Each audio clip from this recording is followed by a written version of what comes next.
Hello everyone and welcome back to another video on the channel. And in today's video, we'll be taking a look at a custom I did to kind of surplus the NASCAR series a bit. Now, of course, the series is filled to the brim already with releases, with 7 releases in the first 2 waves, and then another 2 in the next wave, and then another 2, maybe 3 in the wave after that. It depends on if the Taco Mint Racer, which is going to be Kyle Busch apparently, will be in that wave or not. We have not seen photos of it yet, but I don't know if they do one car in a wave, although they did for the Endurance Racer, so who knows.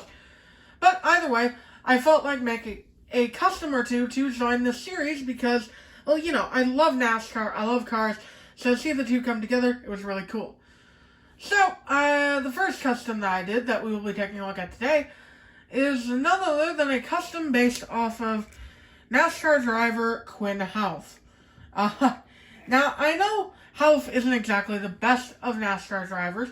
Here's a picture of the actual car I modeled this off of, by the way, so you can get a feel of what I tried to do here. And while Houff isn't exactly the best NASCAR driver in the field, quite far from it, in fact, I still like him because it's just fun to root for underdogs. Plus, he's kind of become a meme to me. So I figured why not make a Cars character of him, and his name is Spin Houff, because car puns are funny, they've been doing it with the other ones, so Spin Houff. Now, obviously, 00, that's the same number as the intersection racers, like flipped over here. However, I opted not to go for a car sponsor for this guy and instead use a similar sponsor to the one he had in real life, that being 8-Ball Whiskey. I didn't include the whiskey on the car because, you know, that's kind of adult theme, and this is a Cars diecast, so yeah, that's why I opted to do that. Same process as usual. I used apple barrel paints, Folk Art metallic gold, and for the rims I used a silver paint pen. Eventually I will explain the process in detail, but for now, let's get on with the custom review. So starting things off, we'll take a look at the front end, which I modeled after his manufacturer in NASCAR, the Chevrolet Camaro ZL1.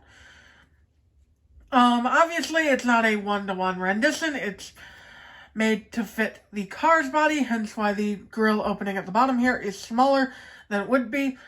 But I'd say that it turned out pretty nicely. And of course, I used an Eric breaker as the base, so that's why his expression is exactly the same as Eric's. Other than that, though, other than the grille, vents, hood, or headlights, not much to talk about here. He's got a white design here, which is present on the actual car. And moving on to the hood, he's got an 8-ball, which I feel like I could have done a little better on, but it is what it is. Circles are kind of hard to me to do with a steady hand. And like I said, I just put the 8-ball on the hood here. I did not include like any whiskey product slogans or anything because, you know, it's a Cars diecast. So, a little plain, but hey, it is what it is. And then we got 3 stripes going down the hood, and it continues onto the roof and onto the rear here. Ironically enough, the window bar intersects with one of them, so it continues going down, which looks really nice. And on the roof, he's also got the 00 here in white. Obviously, on the actual car, it would be covering the stripes and have a black background. But, 1, that was a little too complex for me. 2, I figured this looked better for a next-gen design. Moving on to the spoiler, I did not put anything on the spoiler, as in NASCAR, they do not have anything on their spoilers.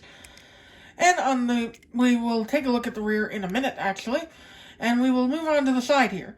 So, on the side, Spin Houff here has 5 intersecting stripes on his side, 1 down here on the bottom, 1 up here, 1 here, 1 here, and 1 here. It's a really nice look, and overall, I'd say that it's pretty cool. I just realized I said 5, I meant 4, I'm sorry. And it's a pretty cool look and is faithful to the original scheme. I gave him gold decals here to represent the contingency sponsors. Silver rims to go along with the NASCAR theme. All the NASCAR racers have silver rims. And he's got this golden design going through the bodywork here, which is supposed to represent the, in this case, let's say, some sort of car fluid. He's got the number 00 inside the circle. In real life, it is centered inside the circle, but I decided to slant it a little to give it a bit of that next-gen feel to it. And finally, we got the 8-ball logo here.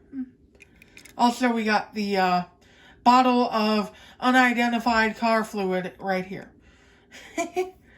Anyway, moving on to the rear, he's got the taillights, which are modeled after Camaro taillights. Another circle here, and I forgot to put a black dot in there. I apologize for that. And 2 Ricky stripes. The right side is the same as the left, although it takes some liberties, as, you know, my customs don't have one-to-one sides, so they don't look exactly the same. So there is a little bit difference, but mostly the same. And that about does it for his details, which, like I said, are faithful to the original car. And really quickly here, I will bring in the other NASCAR Series next-gens, including Karsten A. Stillen, Stace Racelet, and William Byrev. They look great as a group altogether. And while I did use a Thailand car for Spin Houff, I feel like he still fits in rather well. And that will about do it for the comparisons here, guys. Let me just bring in flipped over again, because, you know, they're both 00 next-gens. They're both on the same body style, too. I did not intend for that to be the case. That happened accidentally. But hey, I think it provides some nice consistency. And that will about wrap up the review, guys. Let me know what you think about this custom down in the comments below. Leave a like on the video, and I will see you all in the next one, which will have a custom NASCAR racer as well. Bye!